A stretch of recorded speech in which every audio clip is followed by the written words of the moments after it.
Hey, somebody's got to turn up the volume. You did?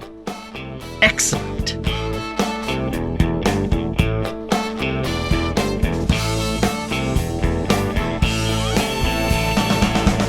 Good morning, afternoon, or evening. You are listening to the Professional Noticer. Here, you and I will use common sense and all the wisdom we can muster to move beyond what is true and go all the way to the truth. I think this could be the real thing. Capital R, capital T. With actual listeners in more than 100 countries, I am the Professional Noticer. I'm sorry, we seem to be having some technical difficulties. In other news. Hello, everyone. I'm Andy Andrews. Hey, thank you for making me a part of your week. As the Professional Noticer, it's my job to professionally notice something for you. And nothing's off limits, of course. So whatever your question is, lay it out there. Business, spiritual issues, popular culture. We even tackle the odd conundrum like when people ask, what would you bring with you to a desert island? Why does nobody ever say a boat? Look, my purpose here today and with every show we do is to play the part of a best friend or a coach. I want to help you live the life you would live if all your toughest questions were answered. The Professional Noticer is sponsored this week by my buddies at Tucker ATV. Listen, have you been there yet?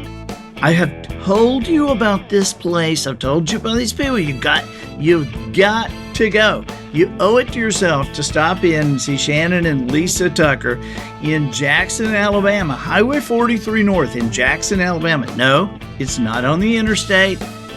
It might not even be close to the interstate. But if you are headed south, it's worth a jog over because Tucker ATV, this is not just your ordinary business. And not only do they carry every make and model of Polaris ATVs, the big Polaris side-by-sides, the Ranger Crew. I mean, they've got things now that I haven't even seen. I talked to a guy the other day that went in there and he got a Polaris, a big one with doors and air conditioning and heat and stereo. I'm like, oh my gosh, I just want to see this. But the place, is the Echo Power Tools, the Hustlers, lawn equipment. But this is just what they do for a living. What they do for a life is how they have put this place together so that you will come in and shake hands and hug necks. Man, they got taxidermy, antique displays. The indoor porch, of course, is my favorite. Porch swing, comfortable chairs, it's got books, this huge television set, coffee. The place is just awesome. And it has real customer service. I mean, you truly have to ask yourself, how in the world would a place that's not on an interstate, not in a huge town, do business with people from 14 states? It's the people. It's the Tuckers. It's Shannon and Lisa. Man, you need to follow them on their Facebook page. Lisa's an awesome writer. And just read about the stuff that's going on. It's funny. This is Tucker ATV, Highway 43 North in Jackson, Alabama. The small town business with the national reputation. All right. Observations and answers, what we do here. I deliver the observations. You provide the questions. And remember, the quality of your answers can only be determined by the quality of your questions, which is why we want to ask good questions. I'd love to field a question from you. Write me. The email is theprofessionalnoticer@andyandrews.com. And you guys, over the past several weeks, we have been answering some short form questions. We get the questions that come in that people have recorded and very serious, but occasionally we just get these little jotted emails and they're very short. And recently we kind of inventoried them and categorized them. And so we have been answering several of these just during the question and answer time. And We've done one on like my family. We did one on speaking. This one is actually some questions about writing and books, and so we'll just get right to it. These are again just very quick questions, and I'll do my best at answering. One is I just thought this was very curious. This is, when did you first realize you wanted to be a writer? Okay, well that's very nice that somebody actually assumes I wanted to be a writer. Writing is still tough for me. I love. I tell people I'm not sure I like to write. I like having written, okay, but it's a struggle. It's a struggle for me, but I believe that I'm supposed to do it, and so I'm willing to struggle. A question here: how long does it take you to write a book?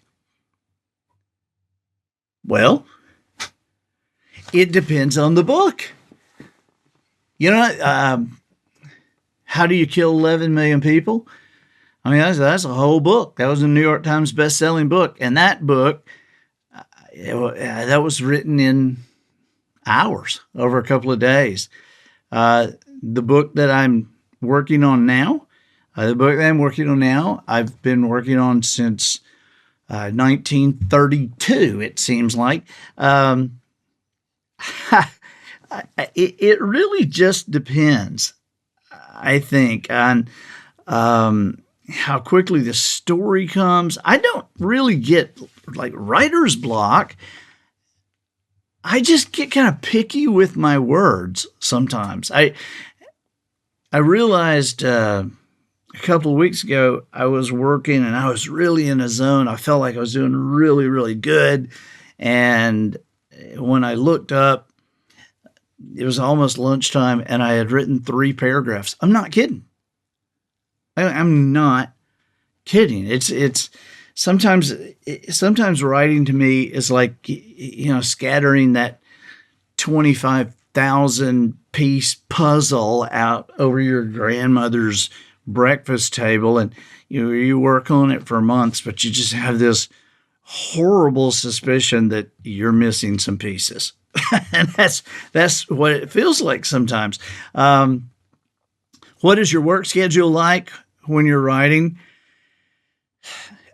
I am a morning writer. The earlier I get going, within reason, the better I am. And I say within reason because sometimes it gets crazy and I'll go, I'm getting up at 2:00. Well, I can do that for like 2 days, but I can get up at 4:30 or 5:00 day after day after day. And so my work schedule when I'm writing is early. I have to do it early.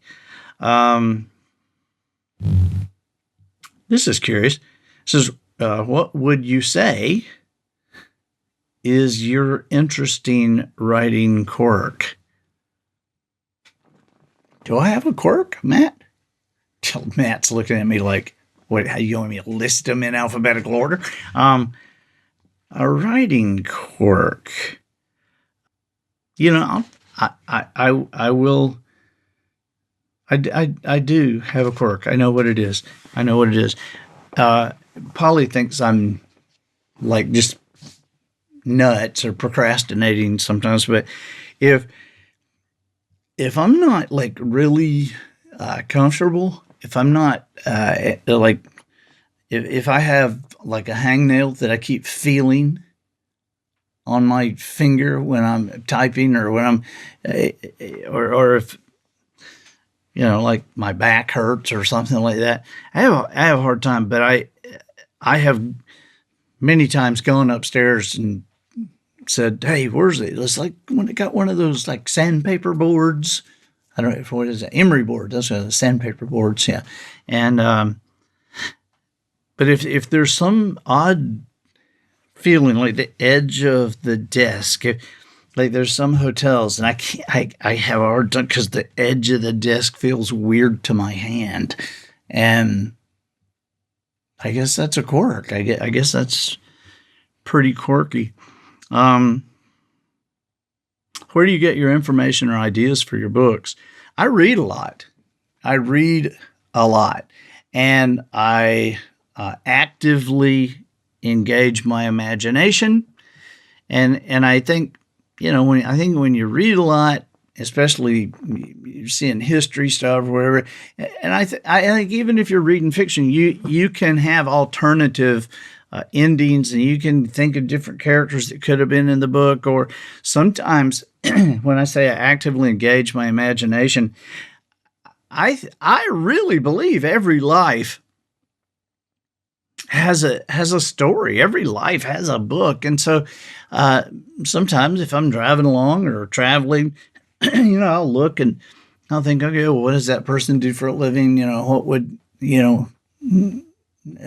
happen if so and so? And I've got so many plot lines rolling around in my head that I would hope I would get to like a quarter of them. But I think a lot of the ideas also come when you just start writing. What does your family think of your writing? I don't know. And the boys loved The Kid Who Changed the World. I mean, that's just your best book, Dad. That's your best core. Of course, they were right in the zone for that. Polly's favorite book that I have ever written is The Lost Choice, which is, I think it's a killer story. Most people don't even know I've written the book. But I think that, when you're talking about what does your family think about your writing, I don't know. It's almost like you're scared to ask. It's like, look, here's something I've written, and just don't even tell me the truth if you don't like it. Because it's so personal. I read something the other day that I thought was very curious, and it was like some writer's blog, and he had asked other writers, who do you allow to read your stuff? And there was probably 40 or 50 answers on there.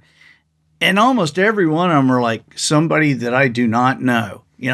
Anybody but my family. I mean, it was amazing because I thought, yeah, okay, I kind of know how you feel, because somebody that you're that close to has the ability to go, and then you go, it's just like you're panicking, and to keep yourself writing. I think a writer is like kind of an ultimate entrepreneur in a way. I mean, you have got to discipline yourself to do it, and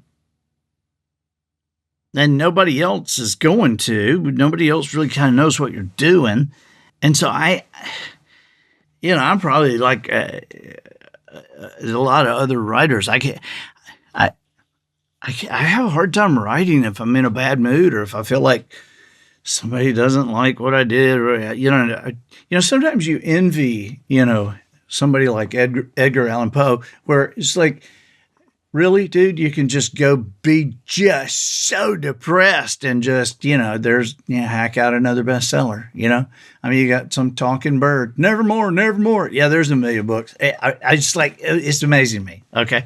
But, and I'm being silly, but here's one.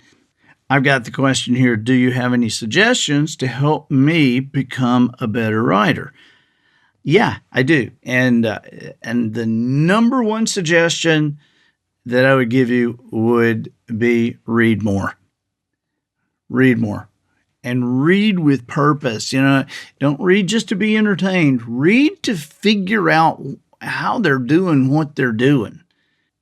I was telling Austin just last night, I thought I had forgotten about this, but I thought this was very funny. When I was probably 18 or 19 years old, I knew a guy who knew a guy, and the guy he knew had 10 or 12 articles published in Field and Stream and Outdoor Life. And at this time in my life, that I mean, if you got published in Film and Stream, I mean, oh my gosh, that's just like there was nothing bigger than that to me. And so my buddy is a friend, a guy named David Clavier. I can't remember the guy who wrote the article. I can't remember his name, but David Clavier put me together, got me kind of an appointment, 30 minutes with this guy. And I still can't believe the guy told me how he did it. Okay. But this really turned out to be phenomenal advice that I used later. I never used it with a magazine article, but I did. And here's what he said.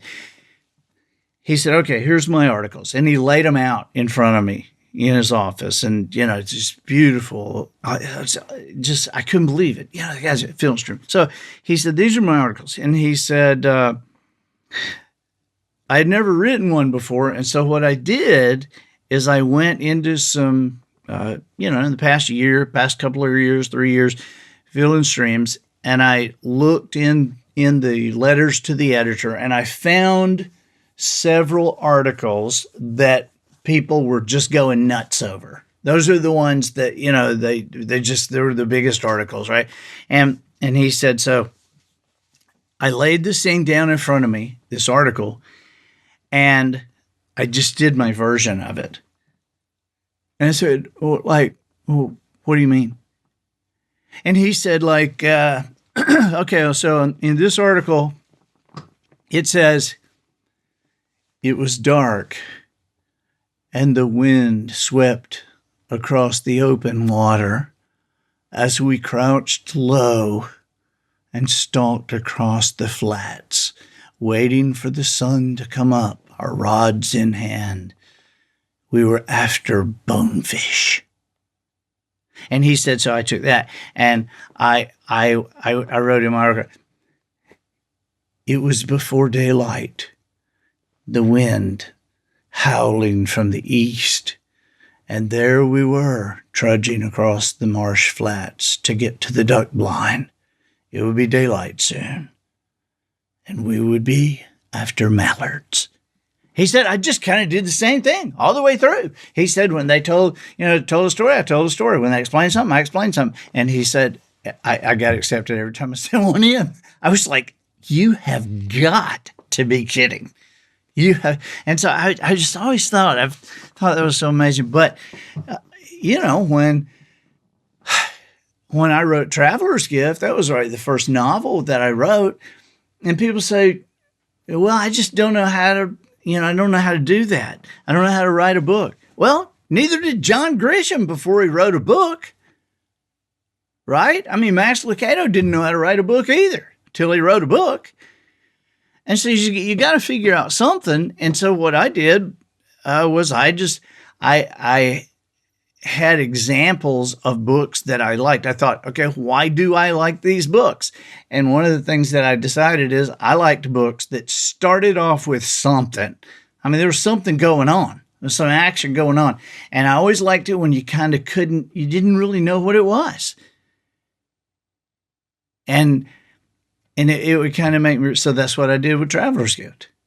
And I always liked books where the chapters ended with something that was like a little mystery at the end of every chapter, something you didn't know what was happening that would make you want to go into the next chapter. So that's kind of what I still, to this day, try to do. And so that's why when you say, what suggestion do you have to help me be a better writer? I would say, be a bigger reader, read with purpose. Okay, read with purpose. And here's the last question.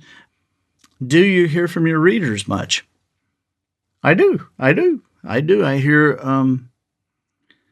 hear from my, my readers. That sounds kind of odd to me or something, but I hear from people who read my books by email on andyandrews.com. I hear from them on Facebook. I hear from them on Instagram. I hear from a lot of them on Twitter. But, I hear a lot on Facebook. I hear a lot on andyandrews.com and a lot on Instagram, I guess more than any other place. And I see a lot of them when I'm traveling. If you see me in an airport, definitely say hi. And so I bet I love hearing from people and the thoughts that they have. And I get such a kick out of some of the questions because you hear some of them for so many years about certain books that you kind of know where they're going before that. So if they have a book they're going to talk about, all right, say, I've got a question, and it's just a question I have. I've always wanted to ask you this about the heart mender, I'm like, okay, all right, I know where this is going, right? Can I ask you something about Jones? All right, I know where that's going. And I know you're sitting there listening, go, okay, where's it going? I'm not going to tell you, because I might mess you up, because you might want to say that, and I don't want to make fun of you. Okay. All right. Hey, thanks for the questions. We will continue this and do some more next week. And it's just having a great time with these short ones. And just send the short ones, send the long ones. We will keep going. We'll talk about what you want to talk about. Okay. I am the professional noticer. Hey, guys, if you appreciate this podcast, we would really appreciate you going to iTunes and giving us a nice review. Also, please head over to Wisdom Harbor. Wisdom Harbor is cooking. You need to be a part of this. Go see, get a 5-minute, a 5-minute free guided tour, and then join up. It's only $17 a month. People are figuring out awesome ways to use this with their families, with their businesses, with their schools. It's Wisdom Harbor, HARBOUR.com. And I think that'll do it for this week. Get us out of here, Matthew. So, ladies and gentlemen, and to the boys and girls who aspire to become ladies and gentlemen, we have reached the end of another episode of The Professional Noticer. In a world where common sense has become a superpower, I'm harnessing the mental energy I have for you, seeking wisdom, making observations, and endeavoring to answer tough questions in a way that will empower your family and your business. I'm Andy Andrews. Until next week, smile while you talk, shake hands with the kids you meet, and make sure you have an answer to the question, why is it said that an alarm clock is going off when really it's coming on? And so, until next week, goodbye.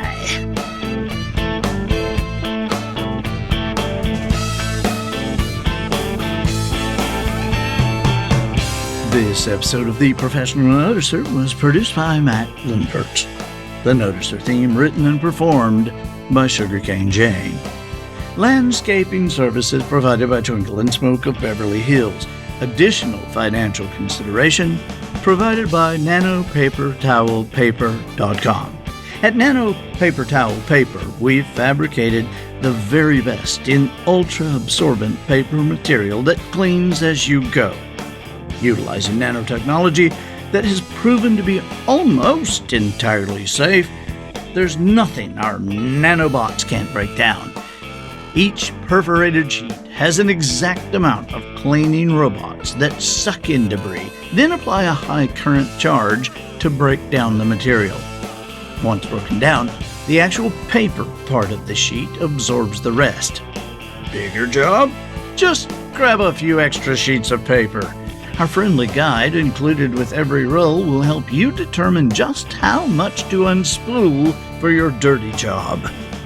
One sheet, it gets up almost any typical spill that might happen in the kitchen. 2 sheets, easily remove any gunky layers in the shower or bathtub. 3 sheets, now we're cooking and cleaning. With 3 sheets, just put all your pots and pans into the sink, lay the sheets over the top, and the nanobots will do the rest. No scrubbing required. 4 sheets, Is there a piece of furniture that's just too big or hard to move to get back out of the house? Place 4 sheets under each leg of the item you want gone and watch. The whole thing will disintegrate into thin air. Looking for a place to put that new swimming pool? Unspool the whole roll where you'd like to see a crater, then simply fill it with water. From that point on, you want to clean the pool? Use less paper. Want to enlarge the pool? Use more paper. So get to cleaning or destroying things today. It's fun. That's nanopapertowelpaper.com.